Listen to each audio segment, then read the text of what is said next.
The rain hammered the windshield like it was trying to break through, mirroring the storm I'd just fled inside my own head. My hands gripped the steering wheel so tight my knuckles ached, the dashboard clock mocking me at 2:17 a.m. as I barreled down I-95 toward nowhere, South Carolina fading in the rearview like a bad dream. And then, in the blur of taillights and regret, I spotted him. Jordan Hale, the asshole who'd made my high school hell, pulling into the same dingy motel lot, his truck sputtering like it shared my exhaustion.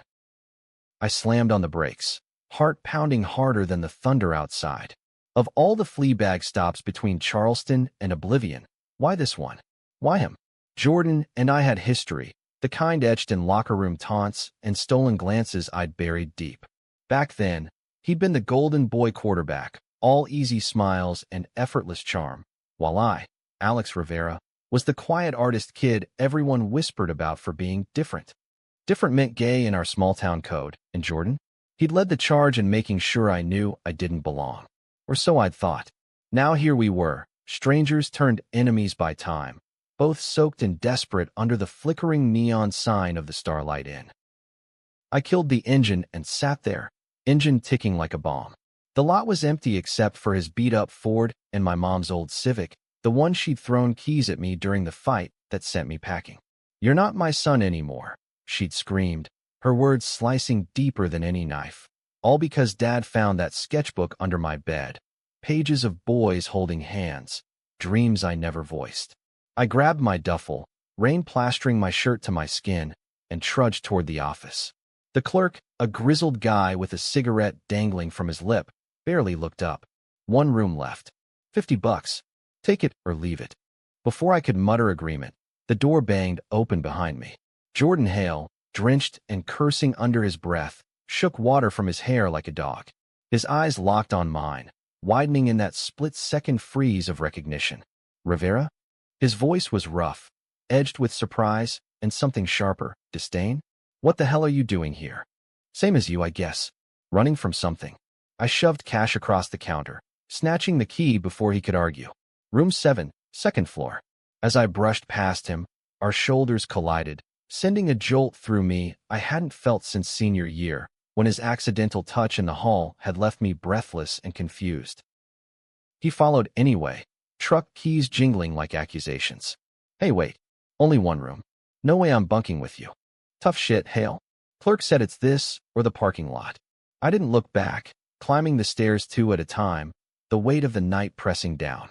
Inside, the room smelled of stale smoke and cheap pine cleaner, a sagging queen bed, a TV bolted to the wall, a lamp casting yellow pools on peeling wallpaper.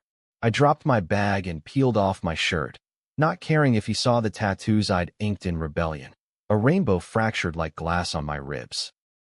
Jordan hesitated in the doorway, then stepped in, slamming it shut against the storm. He was broader than I remembered, shoulders filling the frame, but his face, God, that face, held the same haunted edge I'd glimpsed once, during a party when he'd vanished into the shadows, eyes glassy with unspoken pain. "This is insane," he muttered, tossing his jacket over a chair. "After everything." "Everything."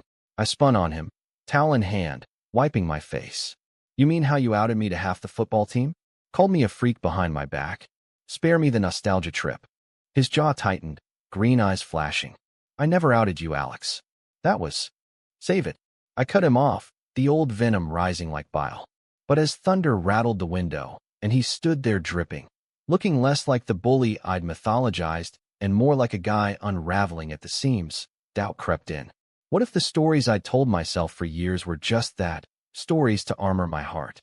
We didn't speak after that, the silence thick as the humidity seeping through the cracks.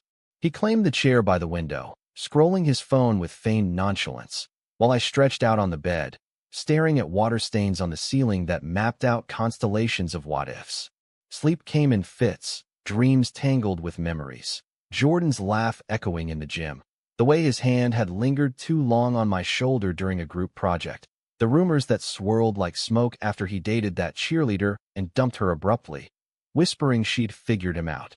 By dawn, the rain had eased to a drizzle, gray light filtering in like an apology.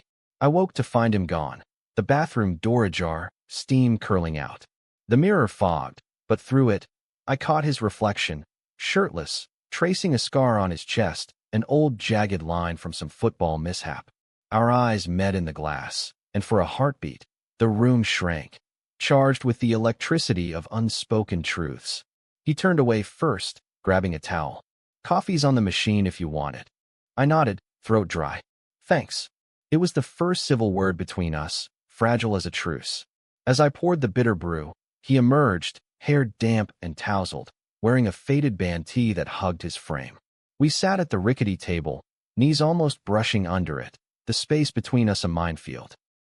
"So," he started, stirring sugar into his mug with unnecessary focus. "Family blowout. That's why you're here." I hesitated, the vulnerability tasting foreign. "Yeah, Mom found out lost her shit." Dad just stood there. The words hung heavy, and I braced for the judgment, the easy dismissal I'd built walls against. Instead, Jordan spoon-stilled. "Shit. I'm sorry." His voice cracked, just a fraction, enough to make me glance up. His eyes were on the window, watching raindrops race down the pane. "My folks. They're not exactly poster children for acceptance either." The admission landed soft, disarming. "What happened?" He leaned back, chair creaking. "Dad's a cop.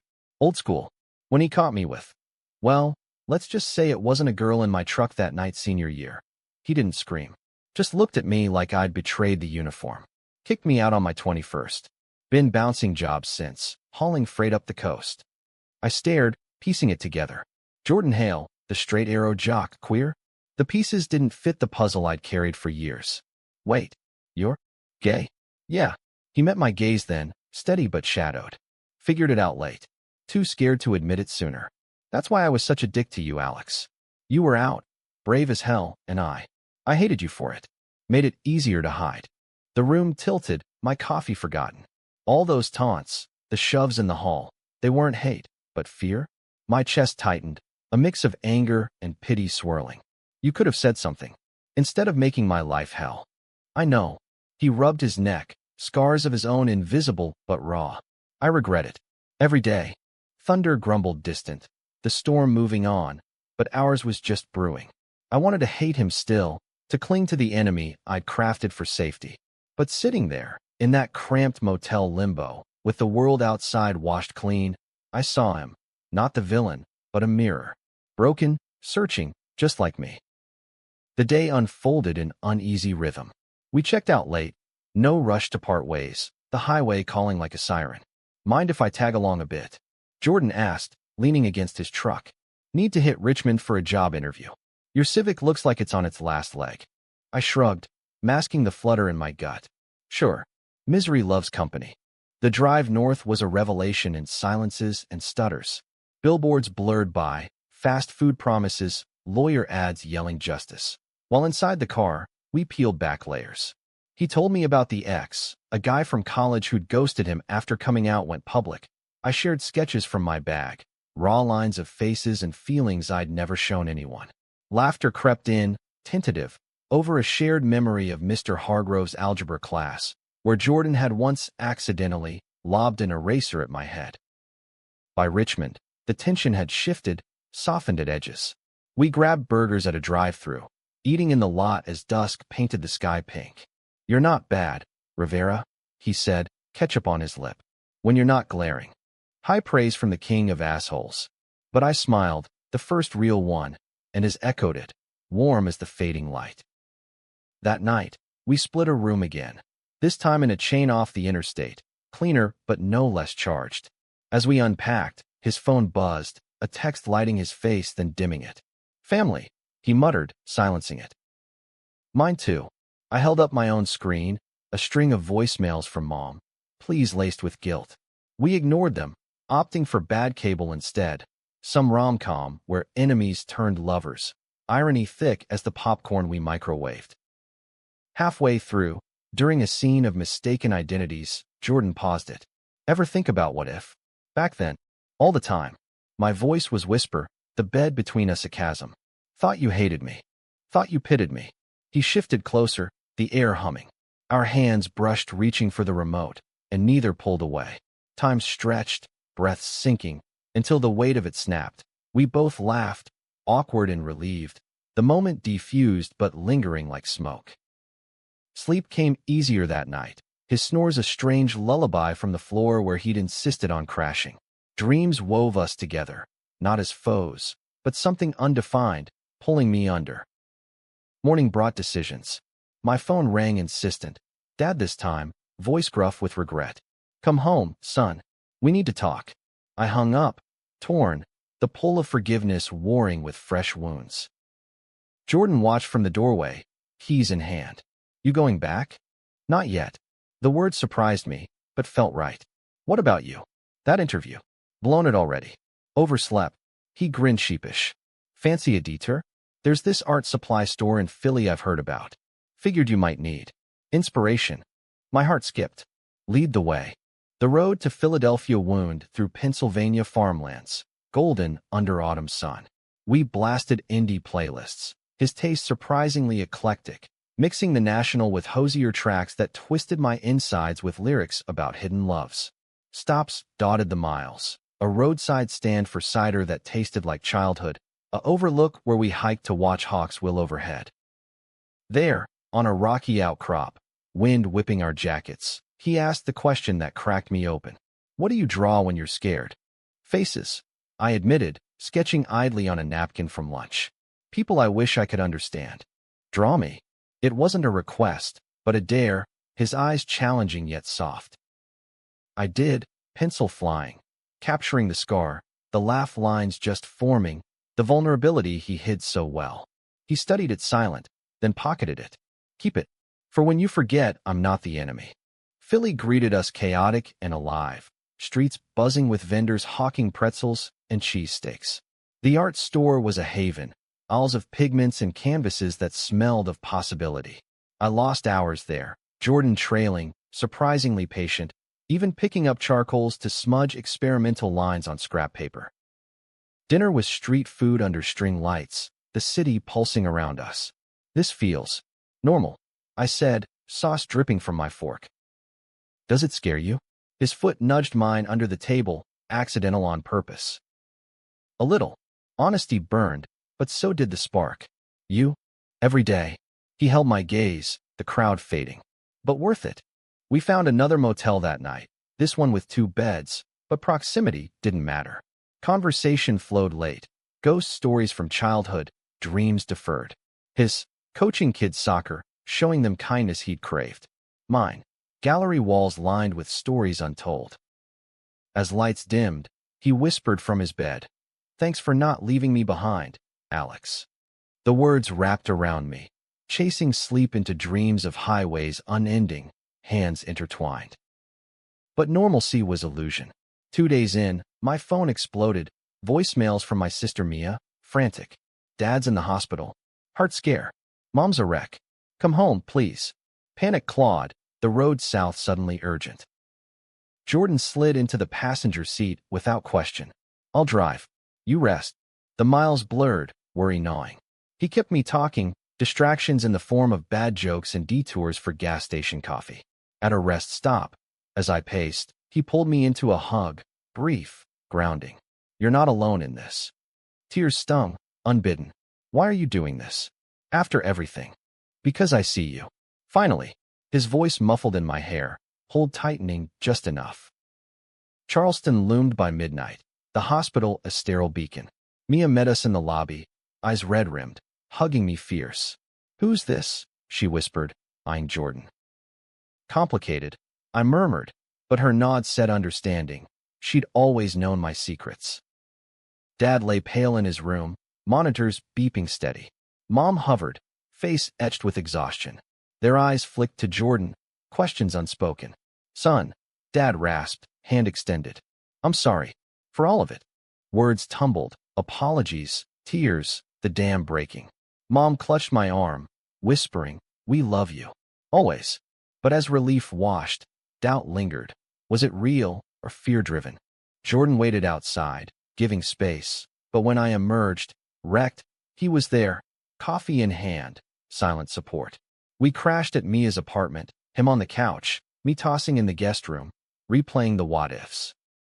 Morning brought clarity, Or so I thought. Over breakfast, Mom cornered us. Alex, this friend of yours. Is he? Mom. Warning sharp, but Jordan stepped in smooth. Ma'am, I'm just here for Alex. Whatever he needs. Her smile was tight, prejudices veiled. Good. Family comes first.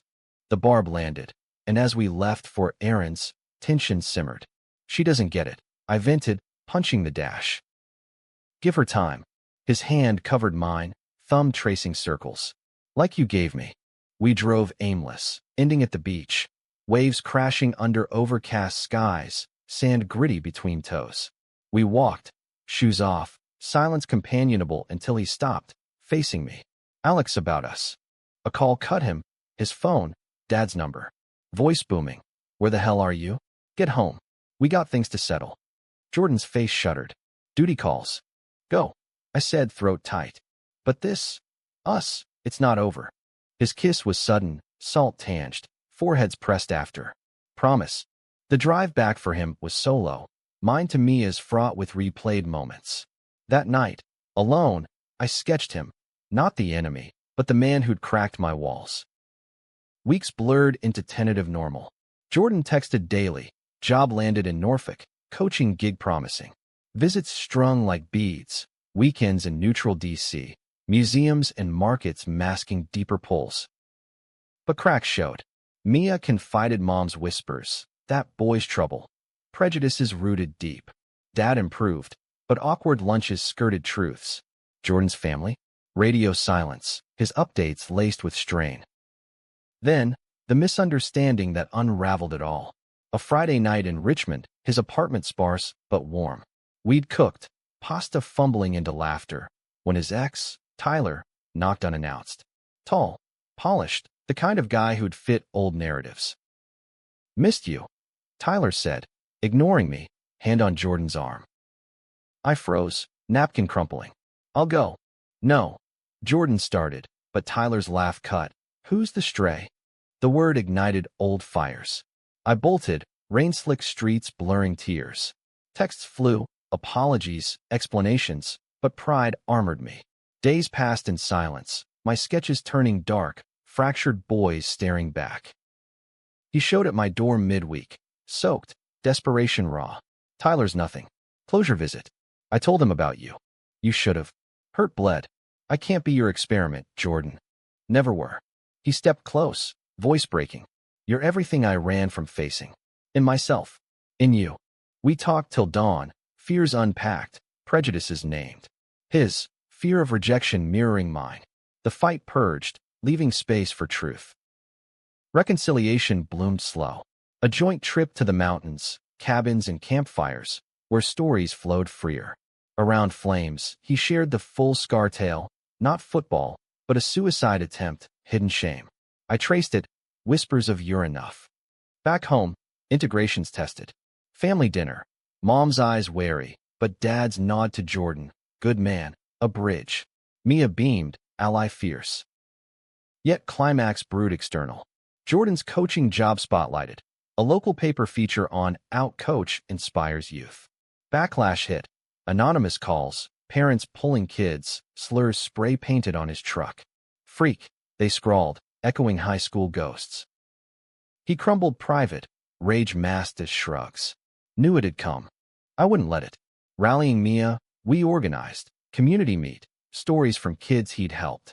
Speeches shaky, but hearts poured. Coach Hale sees us. All of us.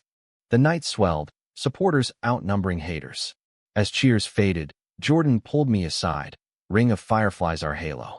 Couldn't without you. Our kiss then, deep, claiming, sealed vows unspoken. Months later, gallery opening in Charleston. My show, Walls Alive with Us. Portraits of fractured loves mending. Jordan there, suit sharp, pride beaming. Mom attended, hand in Dad's, tears for art, not judgment. In the crowd, his whisper, our story, Alex. Finally told, and as lights dimmed, hands linked, I knew, the runaways had found home. In each other.